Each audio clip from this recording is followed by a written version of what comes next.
Hi everybody, this is Jake Murray coming to you from my apartment here in Springfield. Haven't quite moved home yet, still in the process. So hope everyone's doing great with this whole stay-at-home order thing and hope everyone's staying healthy. Without further ado, I'll go ahead and start my presentation.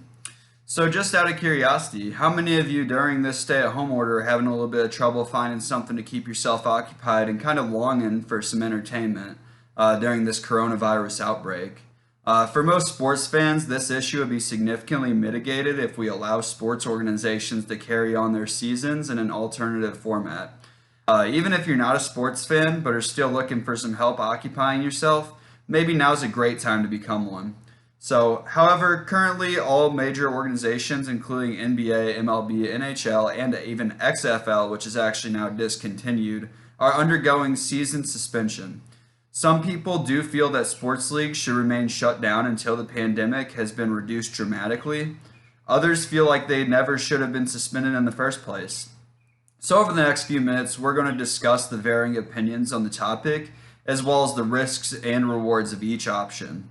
Before we get into details, I'd like to hear from a few of you to see where you stand on the situation currently.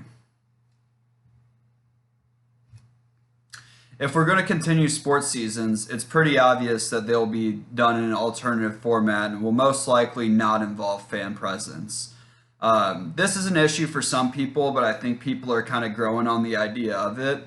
Prior to the United States outbreak, LeBron James of the LA Lakers told the media, he quoted, "He ain't playing," if the league were to go on without fans, and he and other NBA players felt like the fans were the whole reason for playing, and if they weren't there, it just wouldn't be the same. However, now that the league is on a full-scale suspension, LeBron has come forward to say that now he has an entirely different outlook on the idea, and he would in fact be willing to play without fans. I feel that LeBron's change in opinion on the topic directly represents both the current mindset and perspective transition that is shared in the majority of players and fans alike. Jorge Castillo of the LA Times explains how hungry Americans are for sports by explaining how many sports fans have resorted to watching esports, which is also known as sports video games. In many cases, fans are actually watching their favorite players from traditional sports now playing sports in a virtual manner. Jorge writes, with cancellation of traditional sports, a lot of people who would have never given esports a chance are going to start at least looking into and seeing that it's a good opportunity to take a look into esports. And it looks like it's going to be a great opportunity for esports to draw in a bunch of new viewers. So that is one reason that maybe we wouldn't want to, bring back regular sports right away. Okay, so another influential factor that I feel needs to be considered is the ability to test and isolate players or teams from the general public in order to make sure that they are not spreading the coronavirus to one another. Along with this, they need to be evaluating how at-risk players are for, significant health impacts if they were to get the virus. So even in the MLB, which showcases athletes who are not always physically fit, sports players are generally both young and in elite physical condition. And both of these are significant factors that make them much less likely to experience intense symptoms and essentially are at no risk of fatality due to the virus. So, especially considering premier healthcare is available to all these athletes due to their athletic status, that's something to be considered. And although young and healthy people are not immune, Bethany Ao of the Philadelphia Inquirer explains that the primary risk for coronavirus is types of people who, the primary risk for these types of people who are young and healthy is primarily the risk of spreading it to other people who are at risk for intense symptoms. Okay, so if we were able to isolate the players during the season, it would most likely be a lot less risky than if we were just allowing them to continue their normal lives. And for what it's worth, they are currently isolated anyways, as are most Americans right now. Okay? So we'll go ahead and talk about questions. Based off of, we're going to go back to LeBron. Remember, he started out saying that if there were no fans in attendance for games, he said, "I ain't playing." Okay, and those were his words. Since then, the league has shut down entirely, and it's altered his perspective on it. Now he says he would be open to playing, and I think a lot of fans who thought, well, there's no point in having the NBA if there's no fans have now decided, well, something's better than nothing, and if they were able to continue the season in that format, it would be okay. So my question for you guys is, can anybody relate to or rebuttal how LeBron's opinion about continuing sports without a fan presence? So would you guys say that you are okay with it, or would you say that if we can't have fans, we shouldn't play? Okay. So my second question is going to go back to esports and how with the kind of fall of traditional sports right now and the suspensions, a lot of people have began to view esports. So this question, with this in mind, do you guys still think it would be better to reinstate regular sports, possibly taking away this golden opportunity from esports?